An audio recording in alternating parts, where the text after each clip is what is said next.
Princess Diana was tormented during her marriage with the labels unstable and mentally unbalanced. After her death, her charming son, Prince William, added another label, paranoia.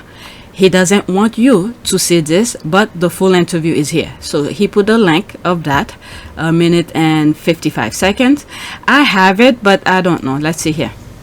What was the family's reaction to your postnatal depression?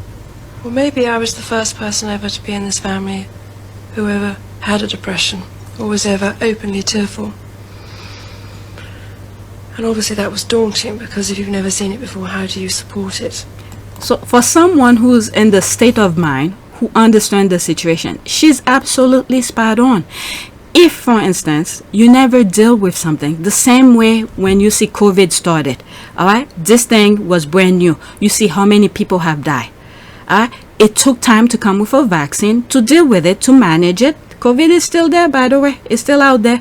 But people are not dying like flies when it first came out. So this is the way Princess Diana is saying it here. When something is new to these people, to the royal family, how do they manage it? How do you deal with it? So she went to them, similar to Meghan, but this is the thing here. These people never learn. They have dealt this. Princess Diana was the first one who had came up with this issue here. She had a problem. She went to them. They didn't know how to deal with it. Okay, I could understand the royal family never dealt with it. Although, from my understanding, there are some people in the royal family who are in mental institution. Okay? There's a story out there. I don't want to go into that. All right, but let's take, for instance, Princess Diana's situation. She brought that up to them. Okay, what will be the next thing? Find out how, learn from it, learn something from it. Now fast forward several years later, okay, Meghan came and addressed them. She has a problem similar to Princess Diana. You telling me you don't know how to deal with that? Okay, I could understand Princess Diana's situation because she was the first one.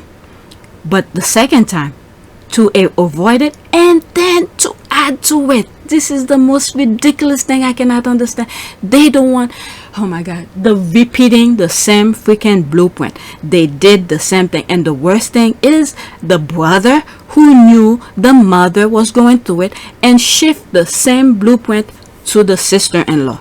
This is unheard of, the stupidity of things. And then to add insult to injury, went so far to shut his mother's voice down completely. This is why so many people, I'm not saying it's everybody, so many people are pissed at him. Okay, and then people are putting that video out as much as they want, as they can, so people know this is what his mother went through. You're not gonna shut her down because she was a good soul.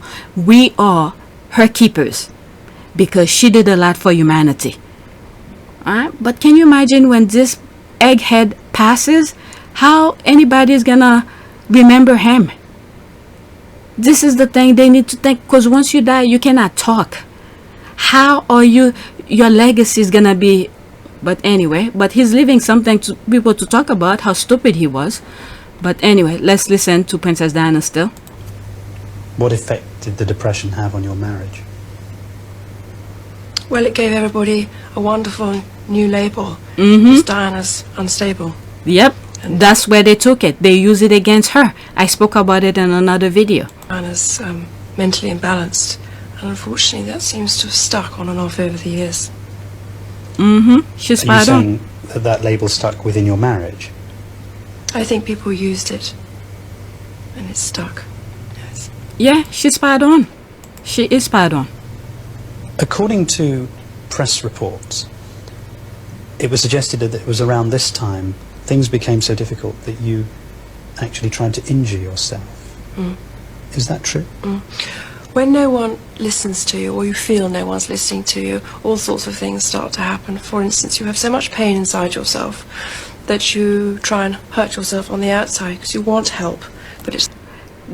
I've said this in a video where when she was going, I know some of you wants to hear it, but because of this copyright thing, I have to talk about it to say I was criticizing it, okay? So they don't stop my video. I said in many other videos, she wanted somebody to talk to. And one way I think she tried to talk to somebody, there's some charities that she used to pop up and talk to women and things like that. As much as these people were looking up to her for guidance, she was looking to them for guidance as well, because she wanted somebody to listen to her. The Refuge charity for victims of domestic violence also had a special private relationship with Diana. Her visits became regular, some were filmed, and the footage gives a fascinating insight into her own relationships.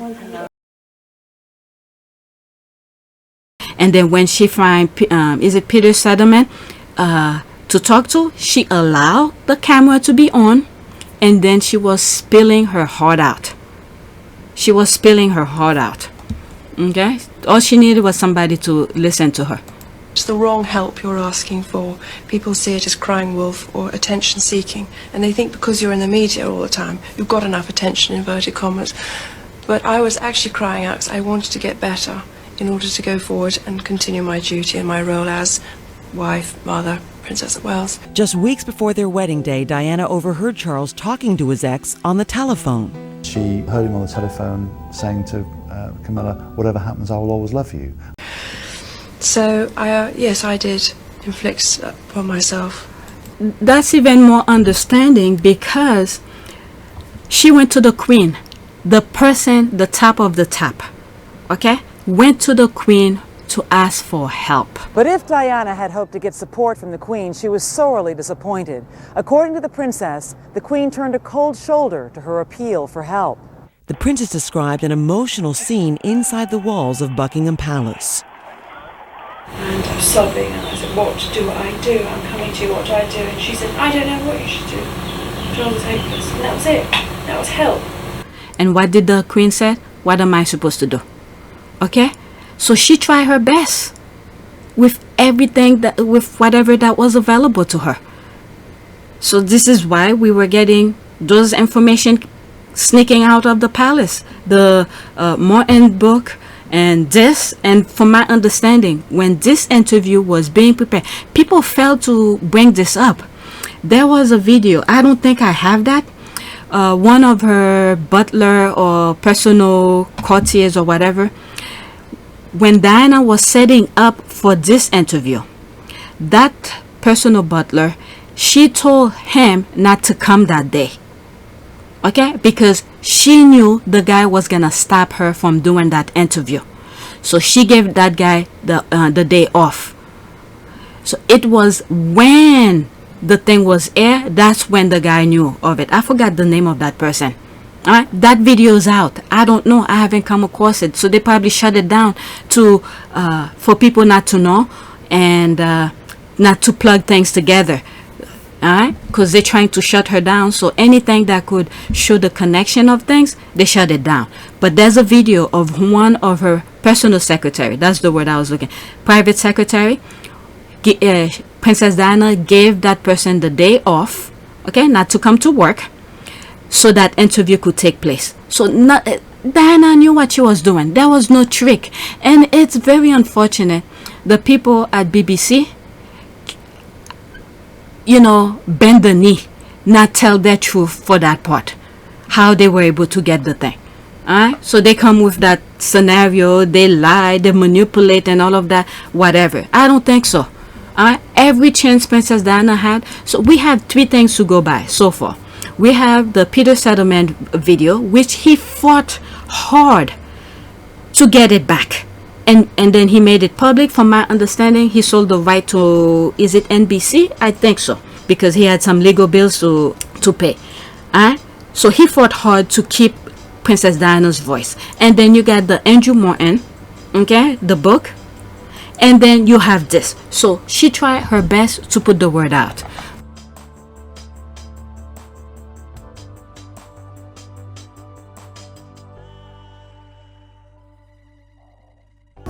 Yeah, I'm only trying to highlight a problem that's going on all around the world.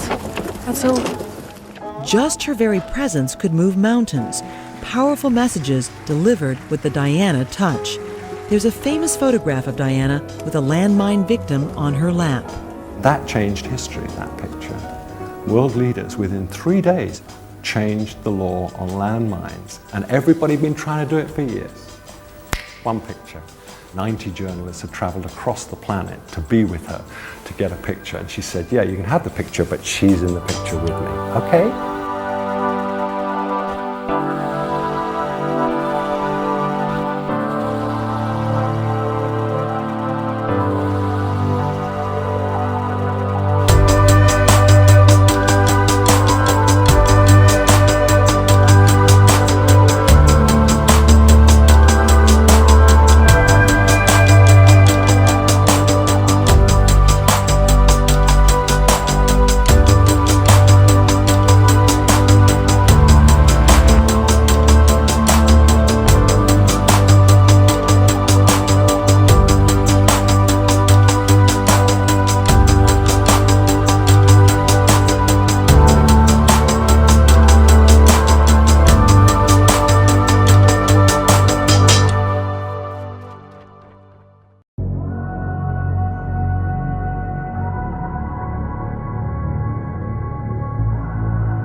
Did you find a way to run from the city of the sun?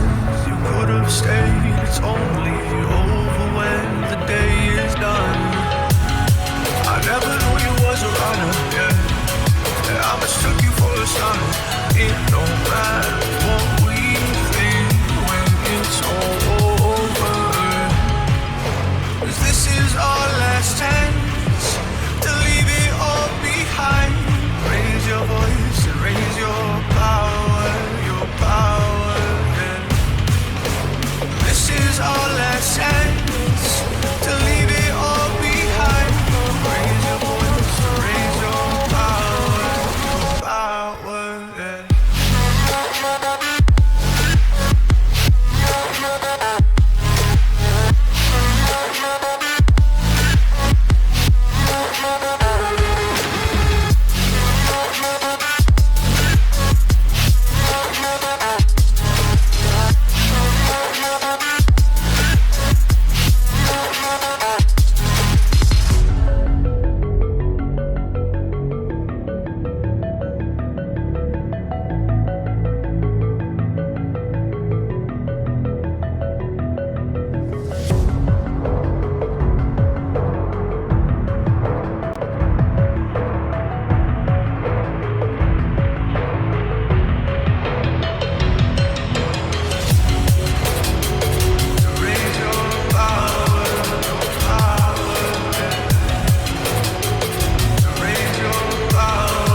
yeah.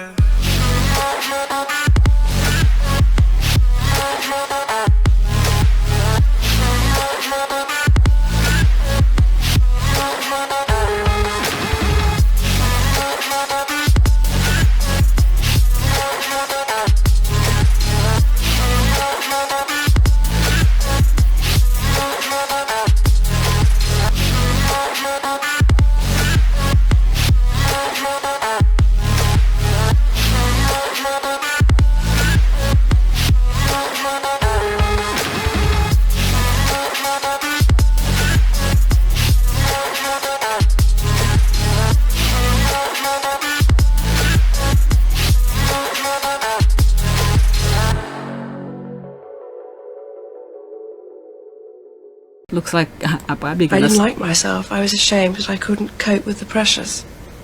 What did you actually do? Well, I just hurt my arms and my legs.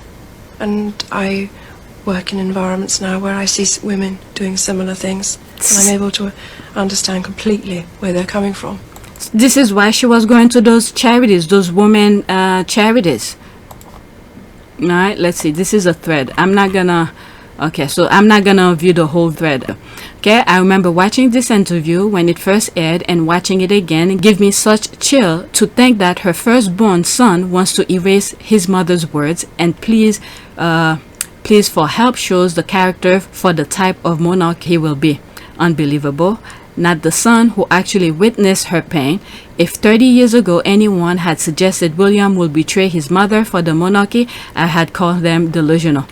Okay, I just finished the Bashir interview. It brought back old memories. There were 3 of us in the marriage, so it was a bit crowded. Do you think Mrs. Parker Bowles was a factor in the breakdown of your marriage? Well, there were 3 of us in this marriage, so it was a bit crowded. Alright, yes, I hadn't rewatched it, all of it, since Harry and Meghan's met. The royal family hasn't learned or changed. Yep. Alright, so there's more. Let's go to the next tweet. I really don't want to make an hour video.